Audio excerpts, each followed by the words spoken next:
on.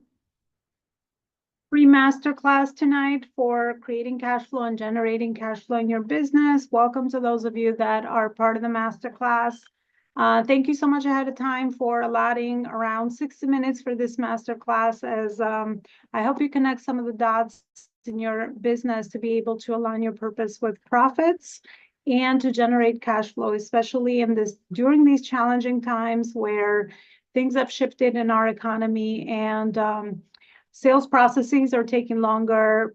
There's urgent needs in the market that have changed, and based on your offers and what is it that you do, I think it's important to be able to reinvent ourselves, but also solve a very urgent problem in the market, which in the past, because the market was evolving and really growing from a young market to a more mature market now, it was easier to be able to solve problems that were maybe not such high sense of urgency for the offers that you have.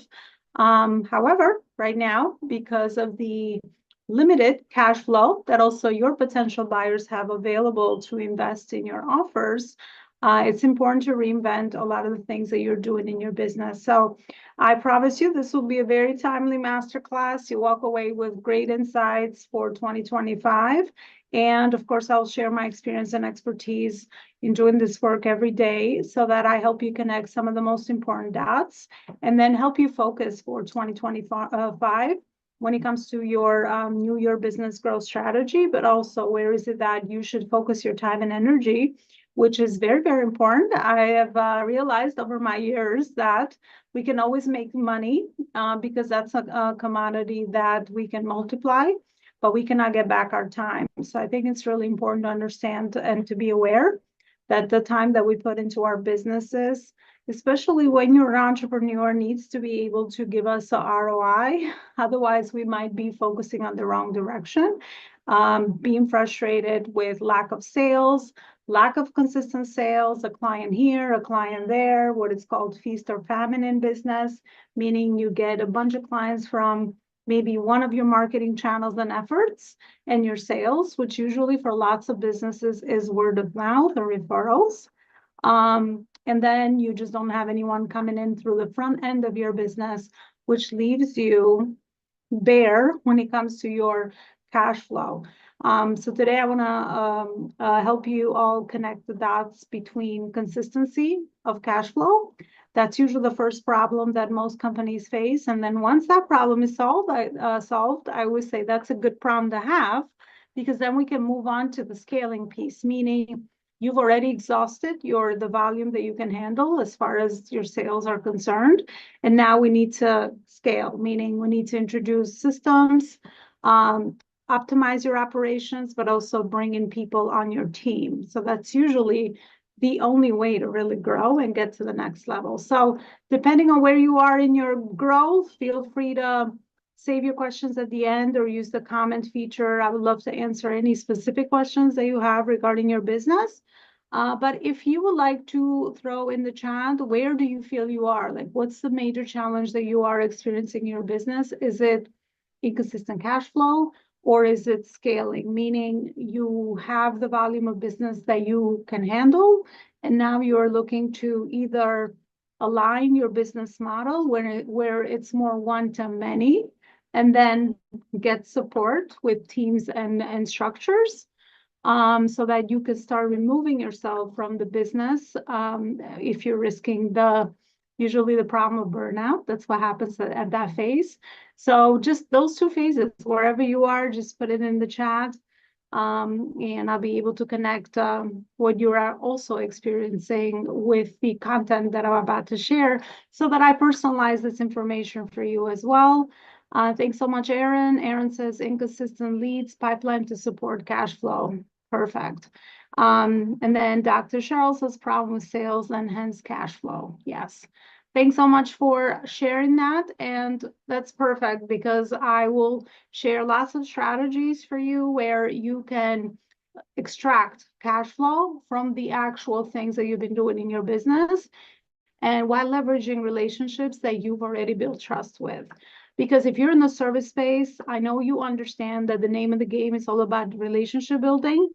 And speaking of the market shifts, one of the things that has happened within our market, especially in the online space, is that people are no longer buying transactionally, meaning, they don't care who the person behind the brand is.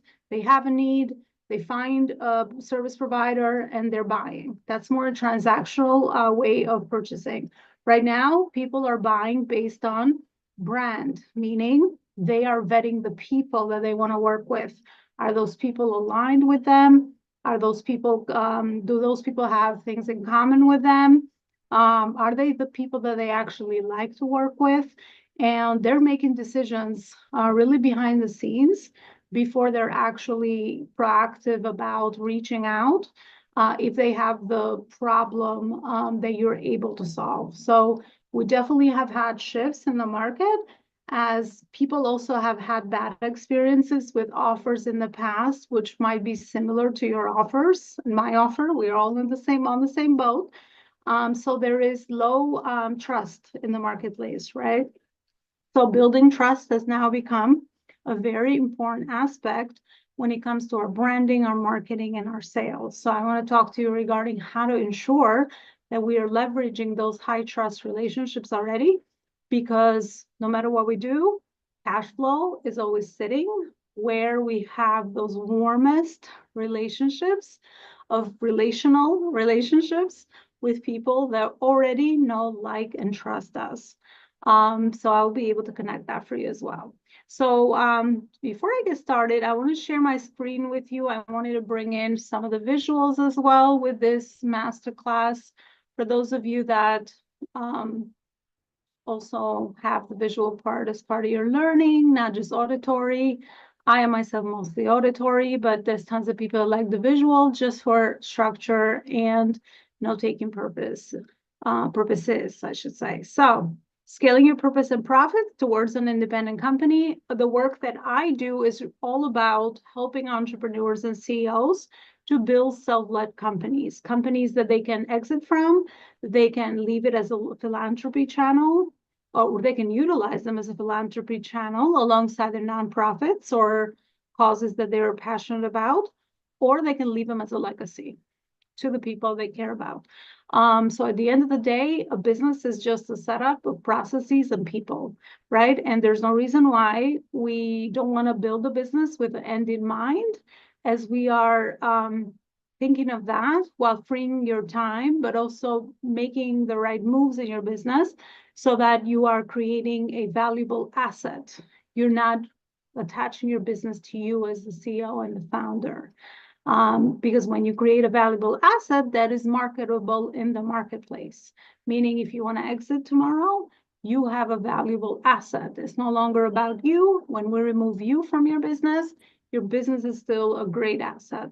So that's kind of how you want to think about looking backwards when you decide, okay, what are the right steps to take and what are the right actions to focus on at every phase and stage of business growth.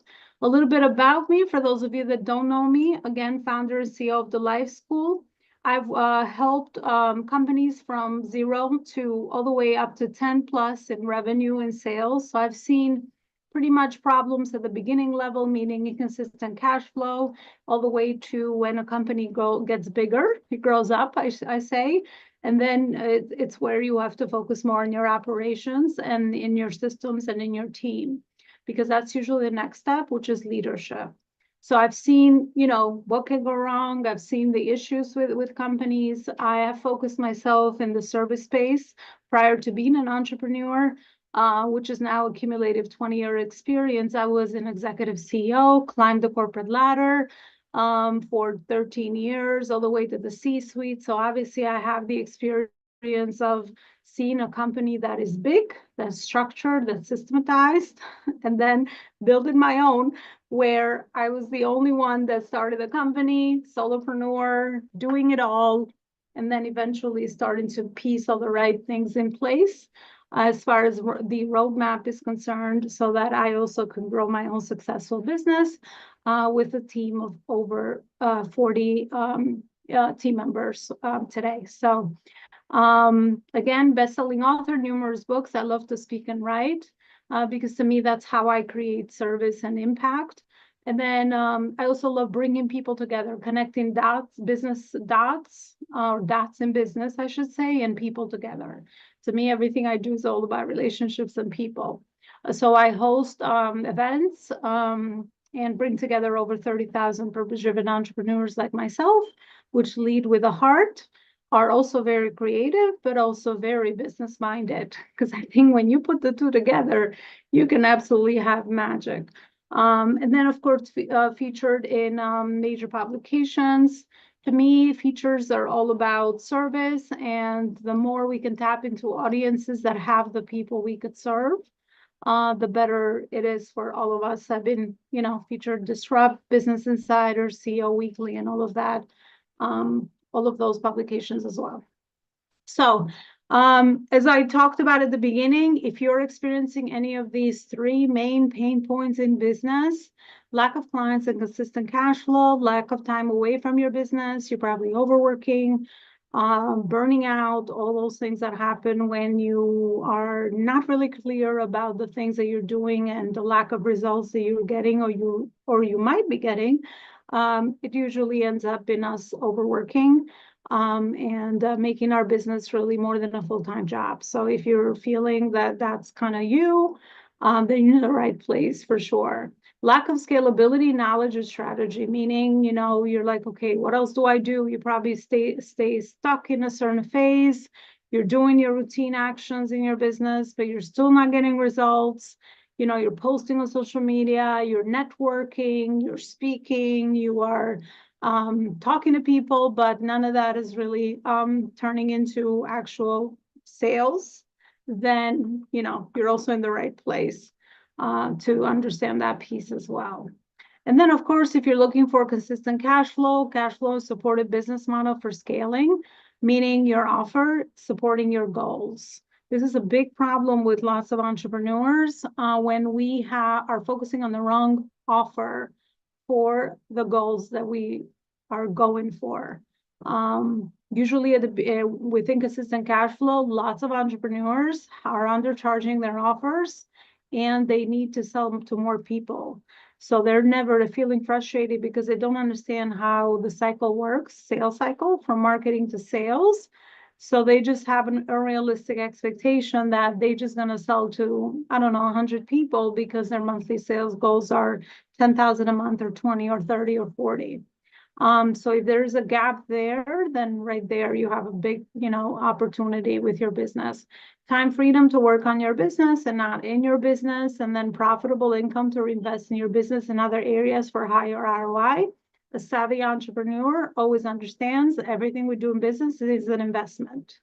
We invest in ourselves, we invest in our knowledge, we invest back in the business, we invest in hiring, we invest in tools, we invest in building our brand. Everything in business is an investment. So if you're looking to be able, if you want to grow, actually, the only way to do it is keep reinvesting in the business after you obviously have put away and your numbers and you're taking care of your needs first.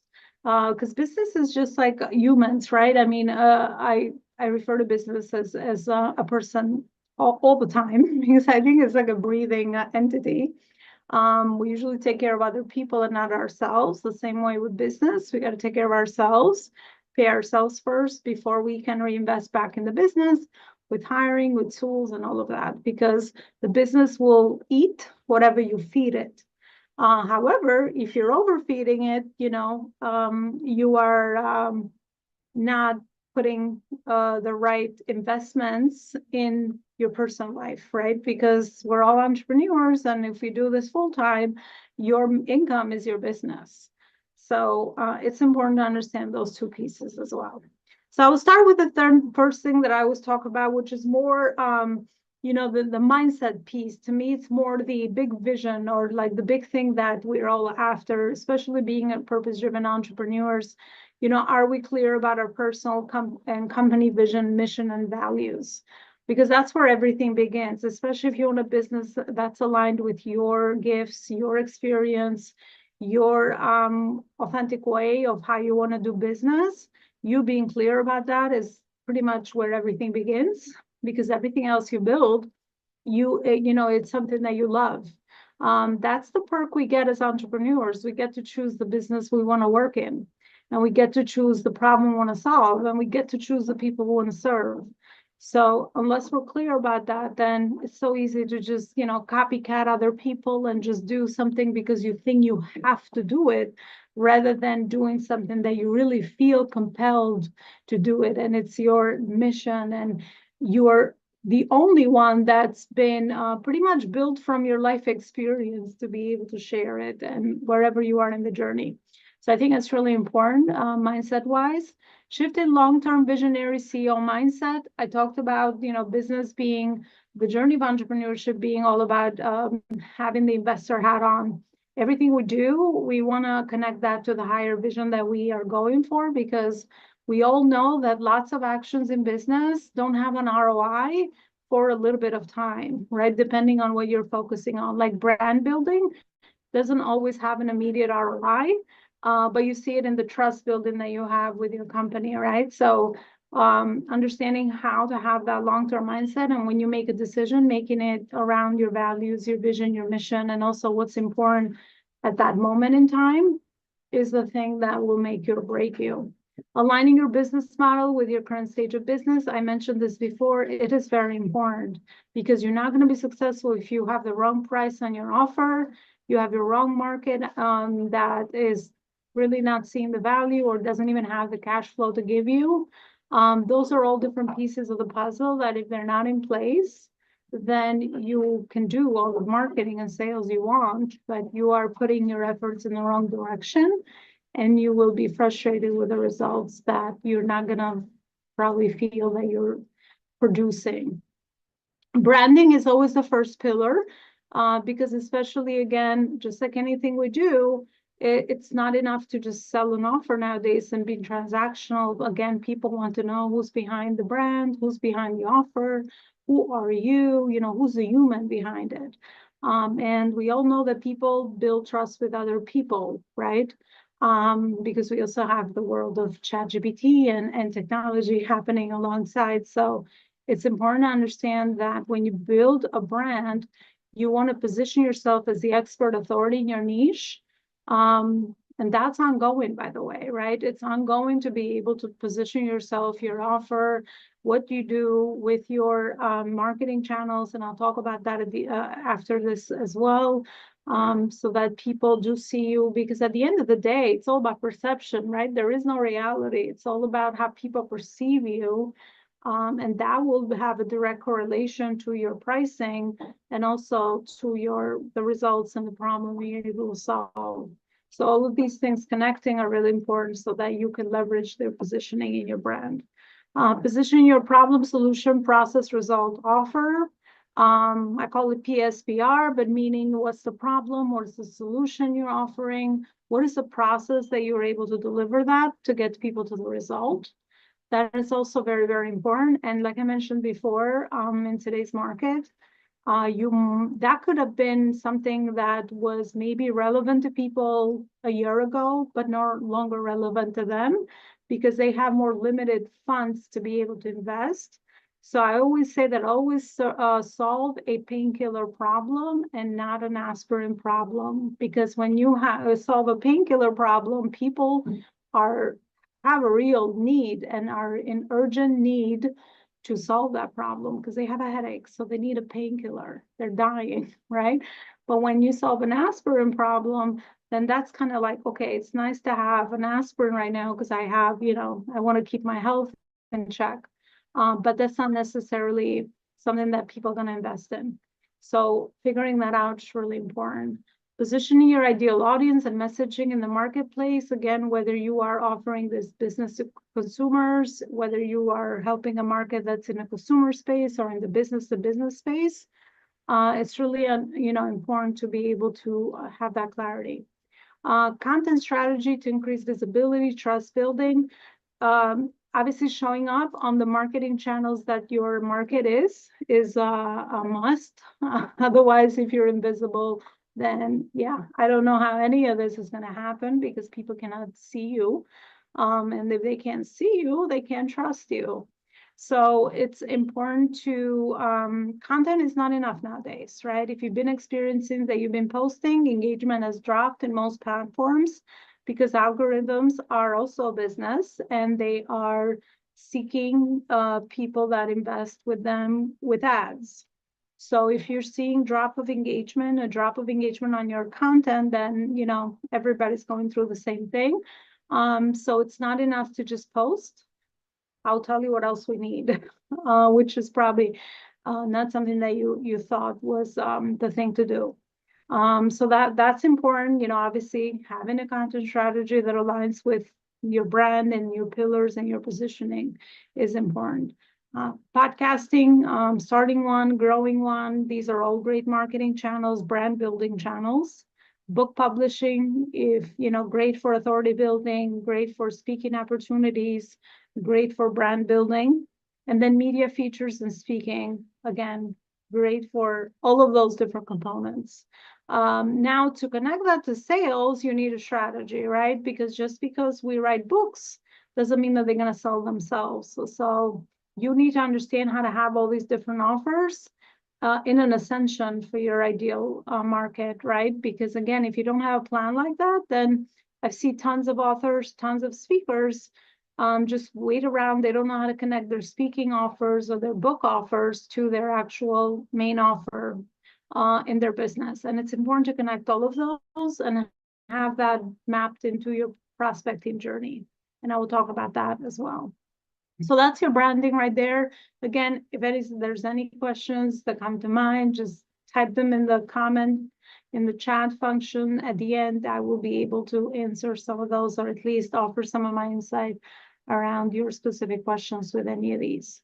So marketing, it's all your marketing channels. I don't know what you're using right now, but if it's just mainly your social media channels, then that's your organic first. And then we go into paid marketing channels. Again, that's depending on your business strategy. I always say exhaust your organic before we go into paid, because organic is always going to give you the highest level of relationships. Building your ideal audience online and offline. I think in these market conditions, it's not enough to just be online. If you can expand your business locally, I think it will be very smart to do so, because especially when trust is our currency, we all know how much easier it is to build trust when you have more of a hybrid business model, if you can. I mean, maybe you're just online and you just want to focus on that, but if you can, and if you can build a hybrid business model, meaning you also can find clients or connect with clients locally, then that would be very smart to do nowadays. Create systems in the business to continue to support income stability and growth. Yeah, without systems, then we're just anything repeats, I always say, can be, into a system. We can systematize it, or we can hire people to support us with that. Build and expand your strategic network of warm audience proximity. This is one that's always ongoing, but it's not one channel, the only channel we should rely on. Most businesses just rely on word of mouth and strategic partnerships with people that are referring them business. But that is going to be a very dry faucet of water, because when that's really not happening, that you don't have any clients coming in. So you want to be proactive on your marketing channels at all times, so that you have a few channels happening at once, so that you are opening up the faucet, so to speak, and you always have people coming into the front door of the business, whether it's your virtual front door, or it could be your local front door of the business. And then, of course, organic and paid marketing, as I explained, organic always first and then paid second. When it comes to marketing channels, depending on who your market is and your business model, then again, it's really important to be clear on those, right? Is it your social media platforms? Is it the speaking? Is it the podcasting? Is it the book writing? Is it strategic partnerships with other people's audiences? Is it ads? Is it funnels? All of those marketing channels, I call them marketing channels because it's pretty much how people come to you, right? How people find you. And it's a channel. They first enter your channel, and then, we want to have prospecting journey in place, this would be a good time to talk about the prospecting journey. Once we have clarified our marketing channels, then we want to have a very clear nurturing prospecting journey of building know, like, and trust. Unless we are intentional and we have set up touch points in our prospecting journey, then these channels are not going to work, these marketing channels, because then you're just relying on people just to be lost in your channels. Because if I'm just new to you and I just connected with you on LinkedIn, for example, do you have a clear strategy and a path for me to be able to build know, like, and trust with you? If you don't, then I'm just going to be sitting like a passive audience member in your LinkedIn network. So that's a waste, right? Because then we're just have numbers around our business, but we don't have any sales. It needs to be very clear. Crafting your prospecting journeys for your marketing channels is a must nowadays, because gone are the days when you just post on LinkedIn and people, or any platform, I'm just talking about LinkedIn, or any platform where you're just posting and people raising their hand and being like, I need your help, because it was more transactional. Right now, we got to put more effort into crafting prospecting journeys, because sales cycles are also a little bit longer. People need more touch points to be able to build know, like, and trust with you in your prospecting journey, because there's more content, we have AI, there's tons of crowdiness in the market, and also there's tons of bad experiences that people have gone through before. So people are becoming very diligent about doing their homework behind the scenes before they decide within your prospecting journey if they want to work with you or not. So we have to understand how people are buying and the cycles are happening. Otherwise, yeah, you just have passive people sitting around you, but no actual relationships to leverage for sales. So having that is really, really important. Creating a step-by-step repeatable sales process to convert relationships into clients or fans. Again, this is the prospecting journey I was talking about. Master the process of authentic heart-led selling. When you are clear on the prospecting journey, then you know what happens. A beautiful thing happens, that your people are already qualified. You've already done most of your homework. So when you are talking to them in sales conversations, it's just a matter of meeting of the minds, and timing is right, and you can solve their problem, and people are already sold, right? Because they already have a lot of these steps in place, where that conversation just becomes about what questions they have, any things that hold them back that you can clarify for them, and then next steps in getting started with you.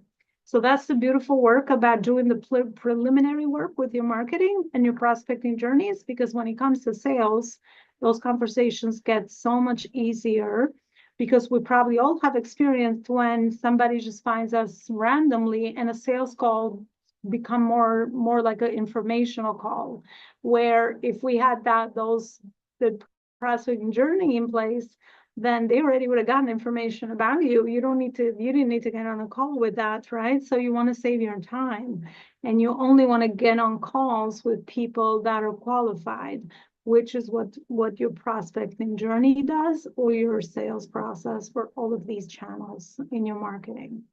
Building a referral and upsell system in the business to retain current clients. The next thing we want to do is have a customer journey, or a client journey, right? Doing a prospecting journey is for the front end of the business, new people that come to you all the time.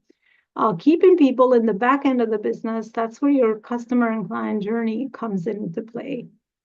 Because the whole idea about you've already built trust, you've already created results with your current offer, is to increase the lifetime value of your current clients. And this is the best marketing channel you have, because these are people that already have been served by you. So being clear, what I talk about client journey, meaning, do we have upsells available? Are we asking for referrals? Do we have programs in place so that your current clients can bring you more clients? All of this has to be intentional.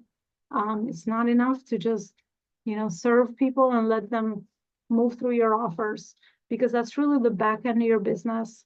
You know what a beautiful problem, what happens when you have a beautiful problem in business is when your front end marketing efforts and sales efforts align with your back end marketing and sales efforts with your actual clients. When the two meet, you have a beautiful business because you always have new people coming in and you're serving them on the back end, and you always have cash flow and consistency with that. Then you just have to worry about other things, which is putting the people in the right place and removing yourself from some of the business operational activities where you are no longer needed, but you're also no longer the most efficient person to be able to be there. So speaking of cash flow, I suggest that you have a good scan of a list of people in all your audiences, the people that you already know, like, and trust. Actually, it's more important that they already know, like, and trust you. And for you to go with them with a crafted prospecting journey where you can start those conversations, because your lowest hanging fruit for cash flow is always going to be those relationships of people that already have moved through that cycle and they, again, already trust you. That's always going to be the lowest hanging fruit with those relationships, which mostly for most entrepreneurs is going to be organic. That is usually my mission when I get a client that is looking to grow their business and the main problem they have is inconsistent cash flow, to be able to give them a return on their investment right away, because we're able to go and craft a shorter prospecting journey because they've already done most of the steps where we can generate cash flow right away. And then we can work on all these other things I've been talking about, building the front end system and the back end system of marketing and sales. So they're always working together. So that's the pillar of sales. And then the last two pillars I want to talk about is mostly when you are scaling, right? You already have the front end and the back end working beautifully aligned together. Then it's all about systems, meaning, you know, what tools can you implement? What are the things that you're doing repeatedly in the business that can be automated, obviously without compromising your authenticity? Because there's certain things that I would never delegate in my business, meaning my conversations with people that I'm building relationships, right? There's tons of tools out there for AI where you can do a lot of this, but I really think you have to be careful with automating things that are going to lower the trust and the perception of your brand. Because if, again, people, want to talk to humans, there's so many other things we can do in business with your email list and with your funnels and all these other things, which are more the back end of the business, which can absolutely be automated. And I usually use a system that is all-inclusive for this, where you can automate everything pretty much and streamline it all. Implementing SOPs, standard operating procedures, anything that they replace in your business. When you're hiring people, you want to always delegate your standard operating procedures and create roles and responsibilities based on that, because that's how you know who's in charge of what, and how is it that you can start delegating lots of these responsibilities. I have a system for 5 people in your business where you can completely be independent from your business. So I teach that to my clients as well, because having strategic positions within your company where you can free up a lot of your time, which usually should always go into business development, right? You should always be working on your business, not inside. When you have created the team, which is the last pillar, the right people in the right strategic positions to take care of the front end of your business, then your job as the CEO and the founder becomes about business developing, always working on the next steps to grow the business and to develop your business. So that's usually where your team comes in.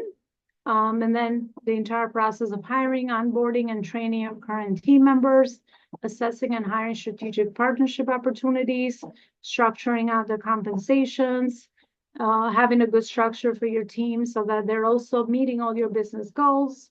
We're living in a world now when there's no such thing as paying people, through contract or salary. It's all about that partnership and all these team members supposed to bring you ROI, meaning they're supposed to be connected to all your business goals.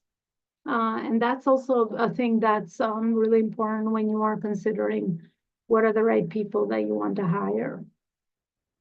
In a nutshell, this is my company scaling process, our company scaling process, to give you an idea in 6 steps, and pretty much to also repeat or recap all the different information that I just shared, to just like give you some of the biggest, most important things to understand. We look at your business model, your market, your messaging. That's where everything begins. Identifying your marketing channels, organic first and paid. Then we craft prospect and customer journeys, because I already explained how important that is. Creating automated systems and standard operating procedures is usually the next step after that. And then we hire the 5 most powerful hires to strategically move the owner outside of the company. And then we rinse and repeat to scale. That's usually, in a nutshell, the process that we use here at the Life School to be able to help companies scale their purpose and their profits.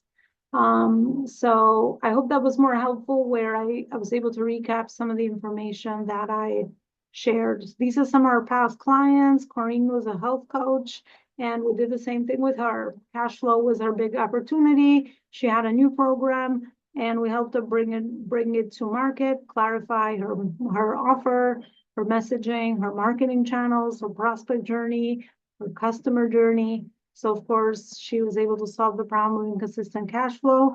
And then she went on to hire an executive assistant, actually. So that was her step into the next level of scaling. And then Tammy also, self-love coach as well, bringing a new program to life. She actually was not very successful with selling the program.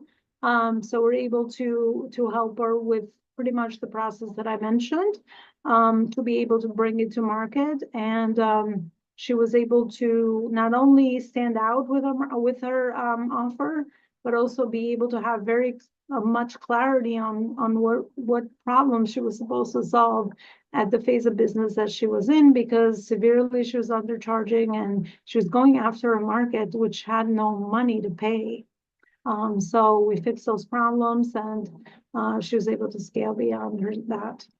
Brenda, same thing. She was a established business owner.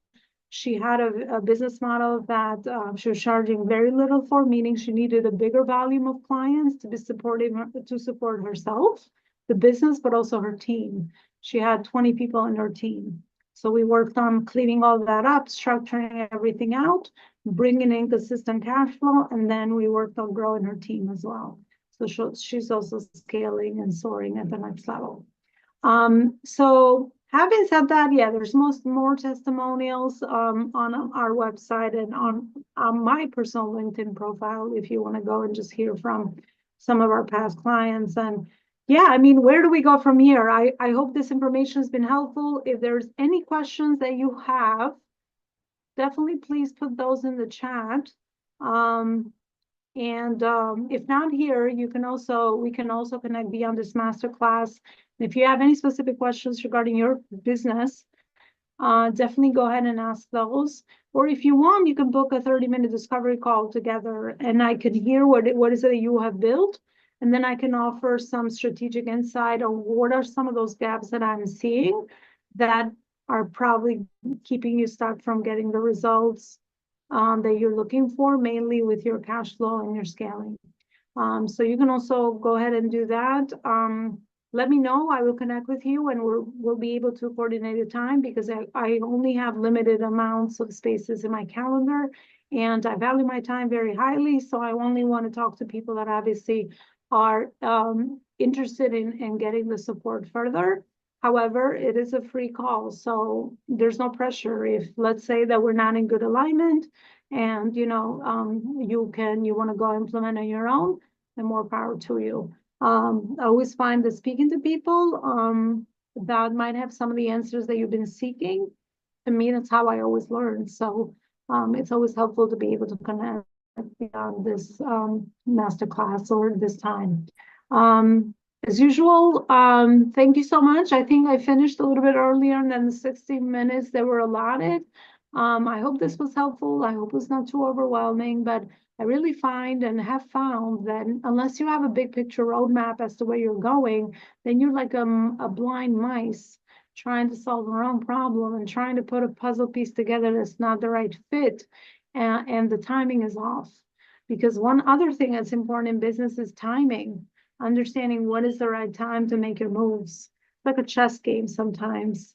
But of course, having a blueprint and a structured system and a process keeps you focused, keeps you intentional, keeps you working on the right activities, saving you time, but also making you back time. And of course, saving you money and making you money, because it's always those two things that are always usually connected together.